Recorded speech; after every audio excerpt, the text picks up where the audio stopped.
I'm Travis Ruff, Jamie Pumley, Tim McMullen, Zach Pula, and Matt Stevens, and we are the Team Clean Water. Alright, back in early September, Mr. Finley Richmond came to us and said that there was an outbreak of cholera in his home country of Haiti, and he was looking for us to design a water filtration system that could filter out cholera. If you don't know what it is, it's a small bacteria that lives in water. The symptoms are vomiting and diarrhea, but it can be very fatal if not treated right. In the past couple of years, it's hospitalized hundreds of thousands of people, and after Hurricane Sandy hit, the numbers nearly tripled. It was hospitalizing 2,300 patients a week and killing 40 of them. The current conditions, only about 70% of people have potable water in Haiti, which is a little over 7 million people. Most people have to walk around an hour to get clean water. That's one way. Or they got to take their chances drinking water from a local river or stream or whatnot. A couple of solutions, they can boil water. A couple of solutions they have are to boil water or create their homemade filtration system, which you can see right over there. They just got a cloth with water dripping through it. All right. Some of our design requirements is the design had to be portable, because if people need to drive it somewhere to get some clean water, they want to be able to get there and get back relatively easily. It had to work in a third world country where there might not always be roads accessible, so either walking or kind of bicycle transportation.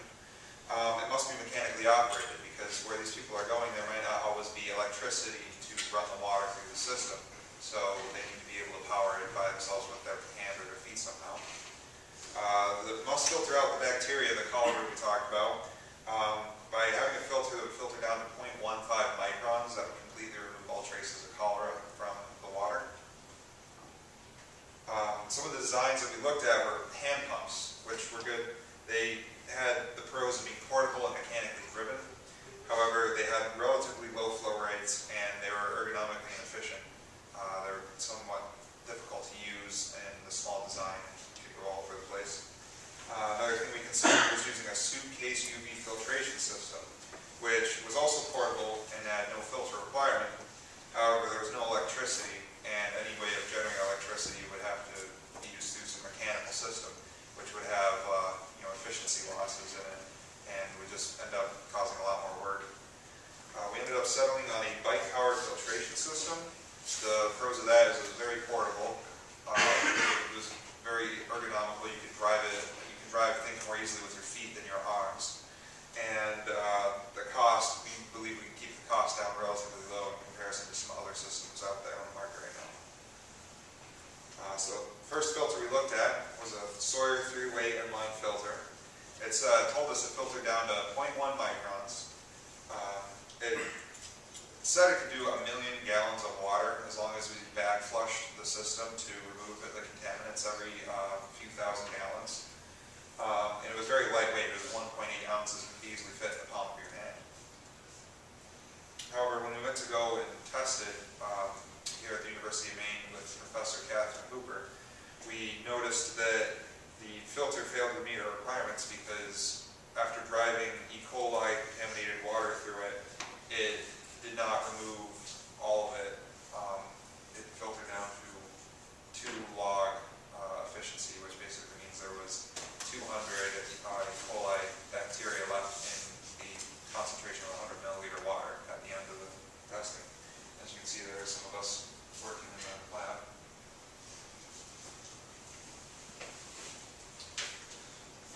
So after that filter, we decided we obviously needed a new one. So we purchased a McMaster-Carr water filter, which filtered down to 0.1 microns.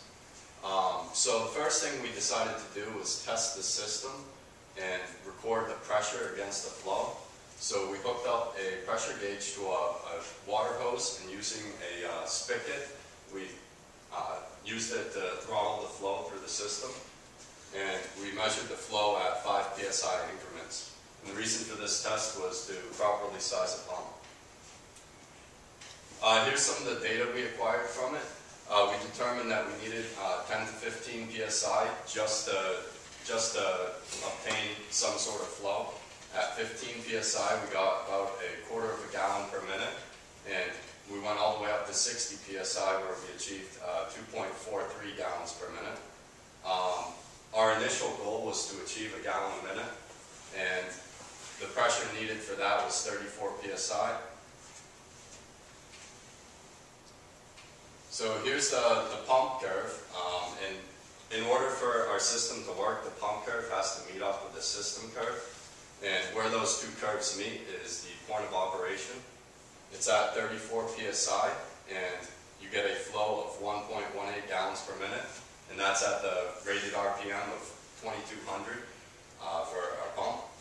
Also, the horsepower was about a quarter, 0.025 horsepower, which was less than we needed. We figured it would be ergonomically efficient for somebody to produce about a tenth of a horsepower with their legs for a sustained period of time. So we were under that requirement, which was good. Alright, so the pump we decided to use is a short flow water pump. It's a 12 volt DC agricultural pump. It's a diaphragm pump, so when it reciprocates, the diaphragm on the inside that sucks water in, pushes it out. It's a one-way flow system, so we won't have any reverse flow, which is always good.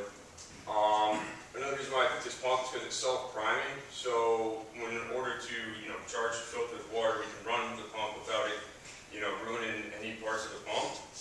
So what we did with this pump is, like I said, it's an electronic pump. So we opened the pump up, took the housing out, and removed all electronics. And on the housing itself, there's some magnets. So we had to take the magnet out. And once we had, it apart, we took the housing and we plasma cut just about the width of a bike tire, so we could fit it inside.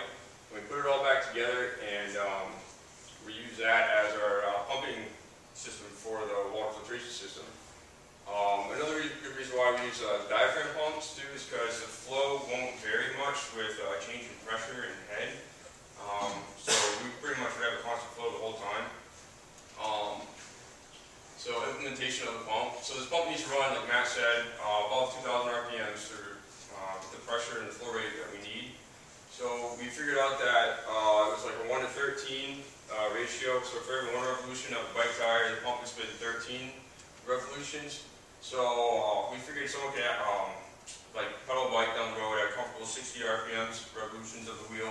So once we had that bike jacked up on the stand, we could easily get 150 revolutions, no problem, which put us at just over a gallon per minute.